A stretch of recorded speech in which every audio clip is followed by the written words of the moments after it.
first one, I had this idea that I would do something with, I'm gonna try to bring this big honking container over here. See how big this is? Look at it. It's not a thing of gruel. It's a thing of golden fiber paste. That's how much I love it. I own a gallon size container of it. And I wanted to show you guys some things I could do with golden fiber paste. The first thing, of course, you can do with stencils and fiber paste is use the fiber paste as texture, which you can just use it, use your palette knife and swipe over the fiber paste through your stencil and add texture to your canvas, your paper, your journal, anything you happen to be working in. Easy peasy. The thing with fiber paste, and I'm going to bring it over here because I want to show it to you close up and in the camera. Here it is, and it has a very handmade looking look to it. It is going to, when it dries down, it's going to look at it. It's going to look a little bit like handmade paper. Look if you smooth it out and how you get that texture. So you can use this in your journals and it is really going to be slick. So you could just put it like that. You could stencil over something. You could, swipe through it. Then it leaves some peaks. You could smooth out the peaks. These are some ways you could use the texture just on its own. I'm not going to use that right there, but this is just a palette that I'm using to demo this. But one thing that I think is kind of fun is to make little parts. It takes a while to get these to dry down. So I made some little parts. I made some of Carolyn's little animals. Here's one of the, what do we call them, the figments. It's a little figment. Here is another part that I made. Here's some cats. Here's a cat.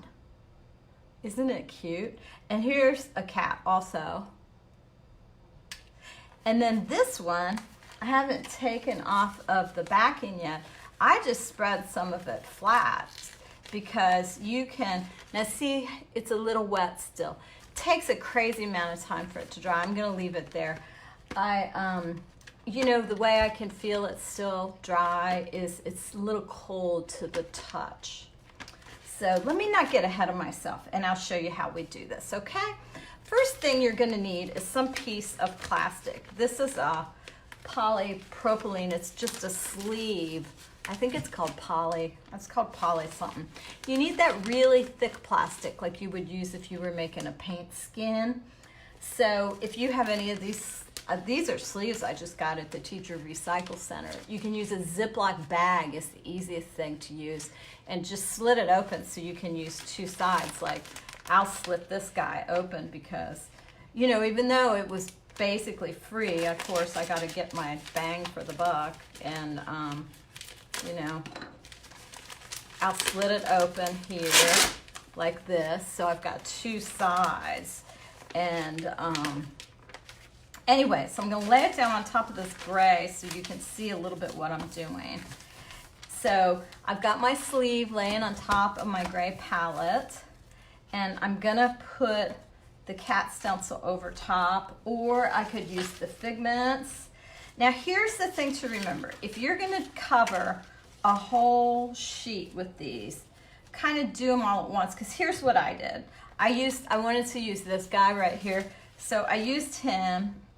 And then I wanted to use this guy down here. So I bring him up here, but guess what? That one was still wet. So think it through before you do it because I did not, and I ended up wasting some time. So just bring your paste over with your palette knife, an old credit card, whatever you want to use for a spreading tool.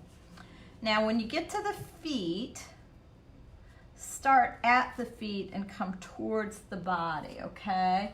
Because those little feet, it's got that little dividing place between the feet or the legs or whatever they are. It's hard to identify the parts on these fragments, right? And I want them to be kind of thick, so I'm I'm really sort of glopping it on here, and I'm just spreading it towards the body. All right. Now, actually, I think I've got enough paste under there. I could go ahead and make this one next door to this little, I think it's a rabbit. So I have them done. Now I'm gonna lift this up, and there they are. Now, look at this. This is a big hot mess, right? Okay, so you got a couple things to deal with. I'm gonna leave these right here for the moment as I clean the stencil, because I figured that's the most important thing for me to save, right? Our stencils are so precious. So I'm gonna try to save the paste, put it back into the container as much as I can. See, I'm just scraping it off to save it. And then I'm gonna grab a baby wipe, because I don't necessarily want to put this down the drain. It solidifies, and it is an acrylic product, so I'm just gonna wipe the stencil off with a baby wipe. You could wipe this off on another piece of paper if you like. It would put some texture on it, and it would probably do it in the shape of your little critters here. You can kind of see on the palette how they're doing that. But see how that's pretty cleaned up? So that's good to go. All right, so take that away. Now let's bring this guy back. And I got a little messy, so I'm gonna clean up some of the messier parts here. And before you let it dry down, you can kind of move it around with your finger if you like. Honestly, I tend to just leave it at this point because you have a lot of options once they're dry too. And I think in most climates, they're probably going to require overnight drying. I had mine like hanging from my heater vent, which was a little nuts, and that was probably kind of crazy, but I was trying to get them dry before I came on the air. So, all right, so now these are gonna have to set aside to dry overnight. I'm gonna put the lid back on my fiber paste because you have to preserve that. And then I'm gonna get some of these ones. Where did they go? Oh, here they are. Here they are. I wanna show you what they're like once they're already made.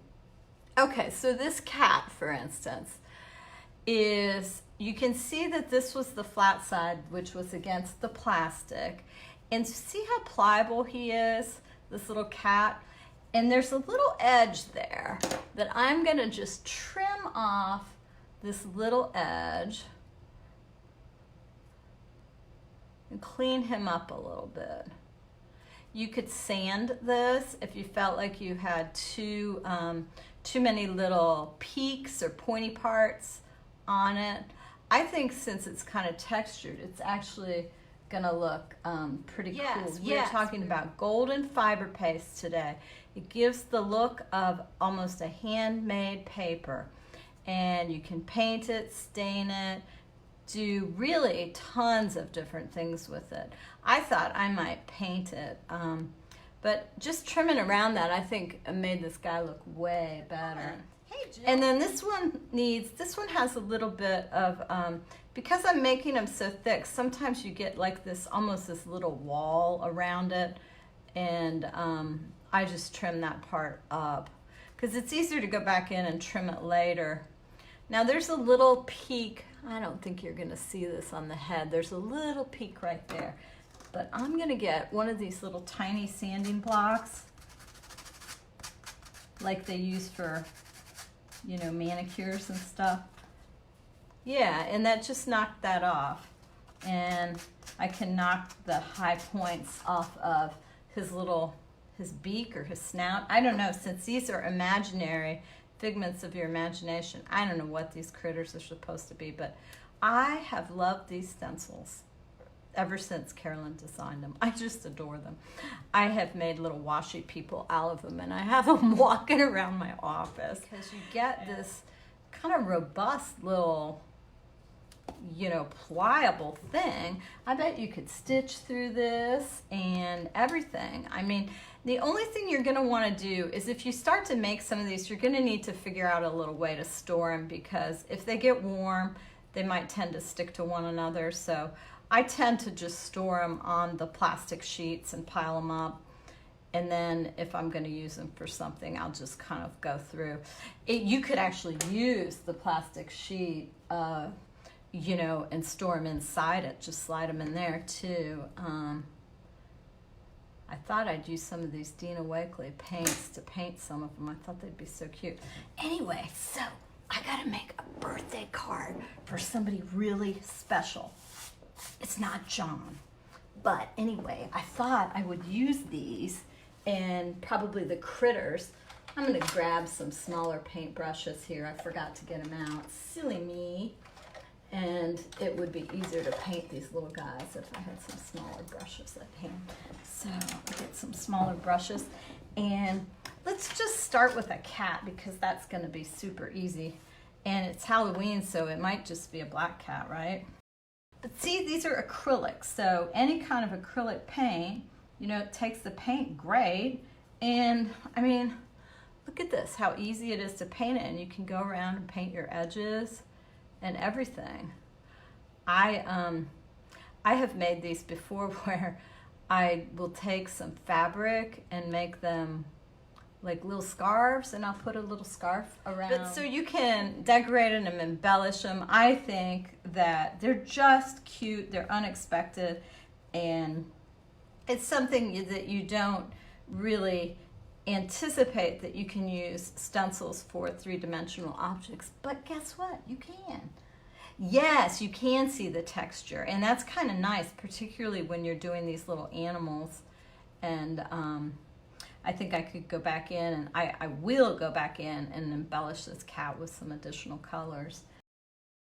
So you could do any of our stencils this way, but I sort of thought it would be fun to do the silhouettes because then the sky's the limit. You can decorate these silhouette stencils any which way you want, right?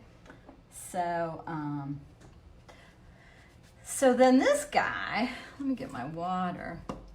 I don't know, I think I sort of had the idea I wanted him to be a really bright color, this little guy here.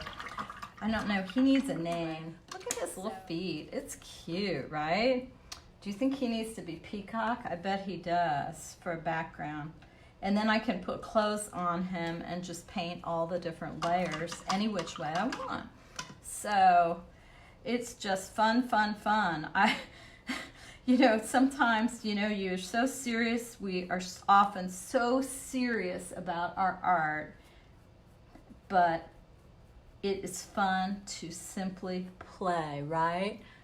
Every once in a while, we all just have to step aside from the serious work and just play. So I'm also thinking, you know, I just said something about the sewing a minute ago, and truth be known, I had never even thought to sew these little guys before, but I bet they would be cute. You know, you could make all kinds of embellishments. So here's a peacock guy. I think I need to name him. He's maybe going to be Otis. This is a quatrefoil. This is a Michelle Ward stencil, and you know, this, I got a little uneven with this around the edge. So since you can easily cut these, I can just switch it up. You could make a little, you know, you could turn this one into a little frame, and you could put something in the center. I mean, there's just so many options. It's really very much the sky is the limit. So I'm sure that there's other products that would do this as well, but for me, I'm a golden educator and I love fiber paste, and I think that it is such a great product to use for this fun little application. It's why I made these little solid ones, because these solid ones, so you could take one of our more intricate stencils, not a silhouette stencil, and lay it down on top of this and stencil it and then cut it out. That would be a way to do that. And then I've got some other guys over here. They aren't quite dry yet. Anyway, these guys, see here I pulled one off kind of prematurely because I wanted them to dry so bad, but these will be dry by tomorrow. This one's a little bit dry here. So anyway, I think they're gonna be super cute. I am sure you can all think of a million things you might do with these. Make little critters, make fun things, and show me, you know, pop on and show me pictures of what you make. I love seeing that. And if you liked this video and enjoyed it, I hope that maybe some of your friends might enjoy it too, and you could spread the word about Stencil Girl, because we love having our customers get involved with the work we do here. So